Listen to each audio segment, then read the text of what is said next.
Deleuze e Guattari,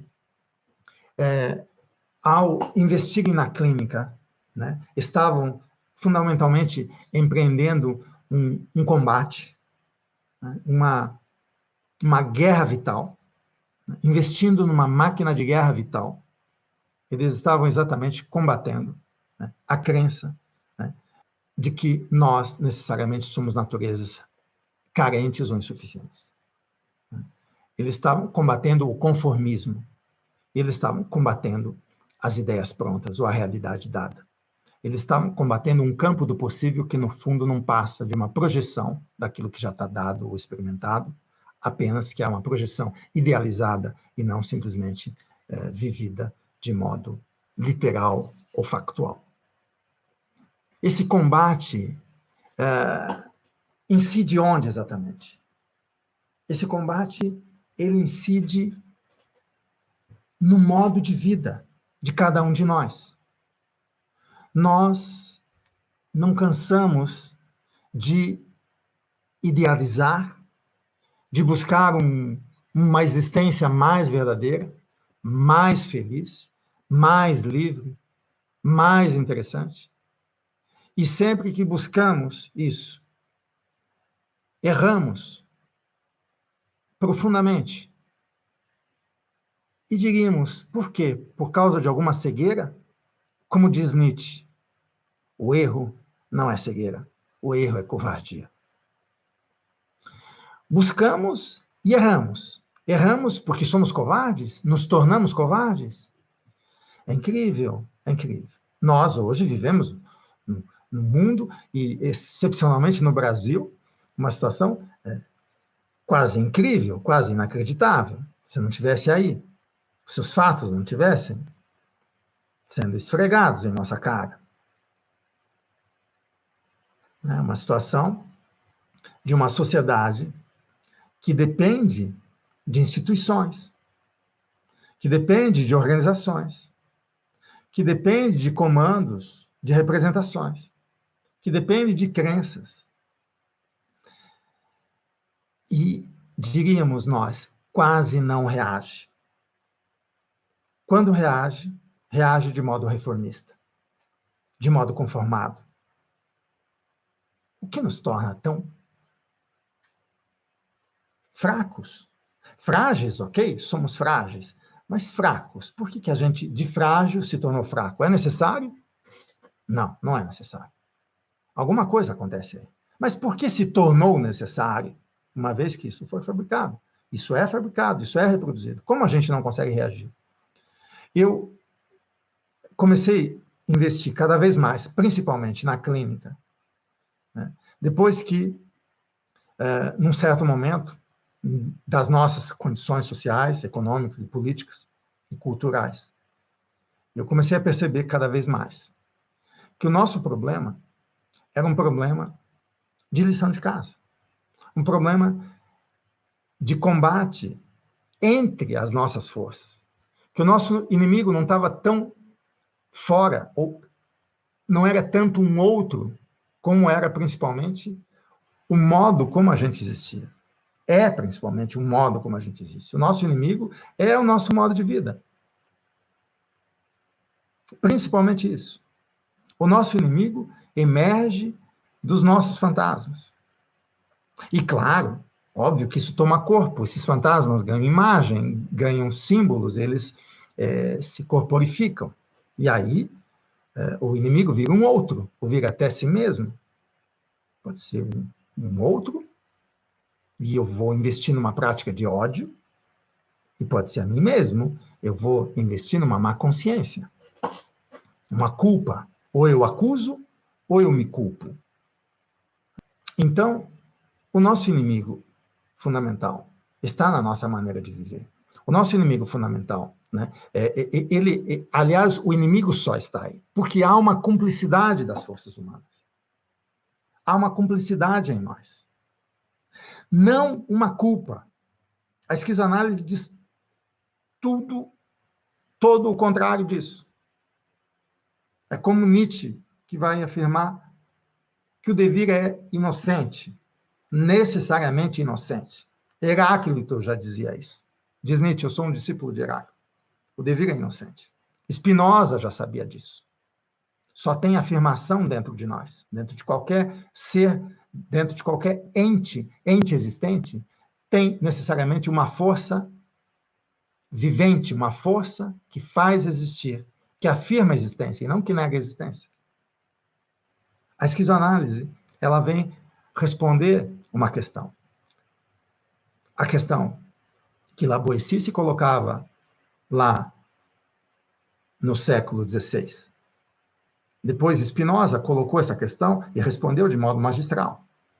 Mas depois Reich retoma essa questão com o problema do fascismo e do nazismo. Como, diz ele, nós chegamos a desejar a própria repressão. E diz, as massas não foram enganadas, elas desejaram o nazismo. E nós aqui não desejamos Bolsonaro, não desejamos Crivella, Dória e tantos outros.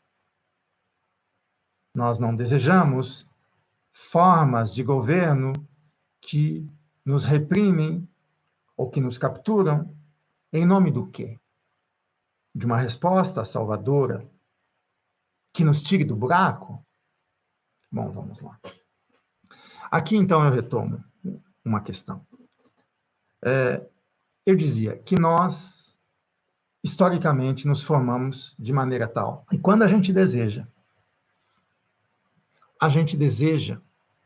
investindo um objeto, seja material, seja ideal, seja alguma coisa que vá nos preencher, nos satisfazer. Por quê? Porque o nosso desejo falta, nós começamos num buraco. A nossa falta é um nosso buraco. Mas onde começa a falta, onde começa o buraco é fabricado. O buraco é histórico, econômico, político, principalmente social. Ele é fabricado por uma máquina social. Então, há necessariamente um rebaixamento social. O rebaixamento social do nosso desejo. E nós vamos responder a isso. Nós temos hoje, o quê? Muitos movimentos de esquerda, outros movimentos de direita, e outros de ultradireita, ou fascistas, neofascistas, neonazistas. E todos, de alguma maneira, estão respondendo, aparentemente, ao mesmo problema? Será que é só aparentemente? Ou é ao mesmo problema?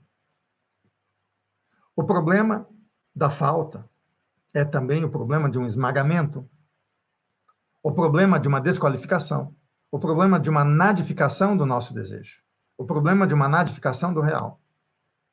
Nós respondemos sempre a esse problema da falta.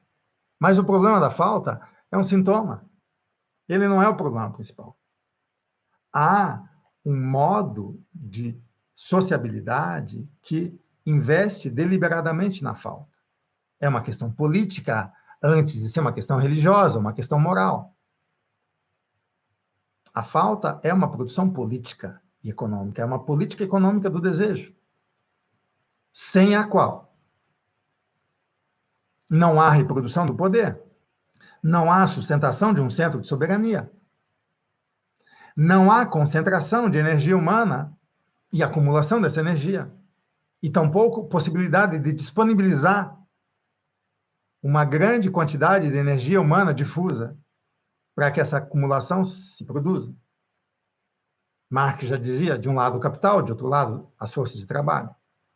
Mas é mais profundo do que isso. Então, essa máquina social opera o tempo inteiro. E qual a resposta que aqueles que estão com a sua energia sendo disponibilizadas a partir de capturas dão? Tem respostas de direita, tem respostas de esquerda, tem respostas de centro, tem respostas de tudo que é tipo. Então, bom, certas respostas de esquerda seriam: vamos investir na coletividade, na solidariedade, na distribuição, a partir de um sistema de direito que faça justiça, As forças de direita investem, por exemplo, no liberalismo, no neoliberalismo. As forças fascistas investem já num viés ainda mais obscuro. Mas é como se todos, para o bem ou para o mal, de alguma maneira estivéssemos dando respostas, né, mais ou bem-sucedidas, ao problema da falta, ao problema da insuficiência. Se trata de perceber onde a falta é produzida. A falta não é produzida sem a nossa conivência, sem a nossa cumplicidade. A máquina social produz a falta? Produz. Mas não é apenas, então, assim, vamos usar essa palavra? Culpa. Não, vamos usar uma palavra mais interessante. Responsabilidade. Não é responsabilidade apenas de uma máquina social. Porque o poder, ele não está concentrado em um lugar. O poder se dá nas relações. Foucault já viu muito bem, já dizia muito bem. O poder não está num lugar. E nem alguém é dono dele. O poder nos atravessa, ele se exerce. Ora, se nós somos, de alguma maneira, capturados, se, de alguma maneira, nós somos também cúmplices, é porque nós exercemos essas forças em nós. Como nós exercemos? Há uma ressonância entre aquilo que acontece em cada um de nós, numa família, um grupo, uma classe, né? E o próprio centro de soberania. E esse centro de soberania pode se exprimir tanto na figura do Estado, quanto na figura do capital. Daí seriam centros de soberanias, as corporações, por exemplo. Mas há uma ressonância. Por que que esses empresários toscos e bizarros ressoam com Bolsonaro ou com Trump? Mas podem ressoar com outros? Não importa. Por que que as pessoas pobres, separadas do que podem, impotentes, despossuídas, escravizadas, submetidas, investem nesses tipos? Tem uma ressonância aí. É como se houvesse ressonância entre buracos. O Estado não funciona sem que os microestados penetrem em cada desejo, produzindo subjetividade. O nosso eu é o microestado.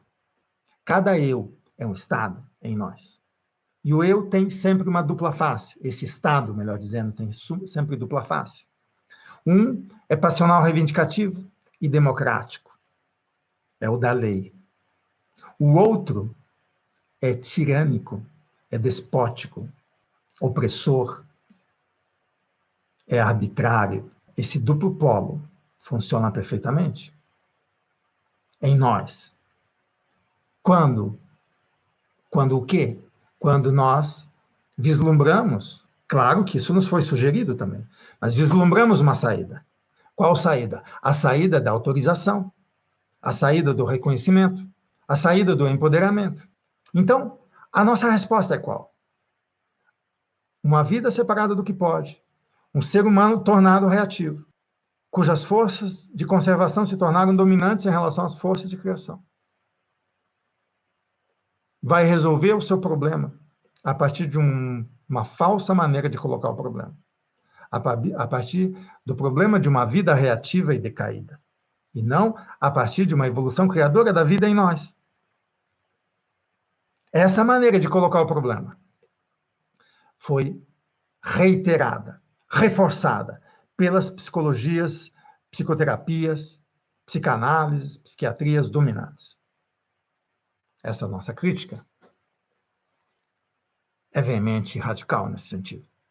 A gente não pode fazer concessões.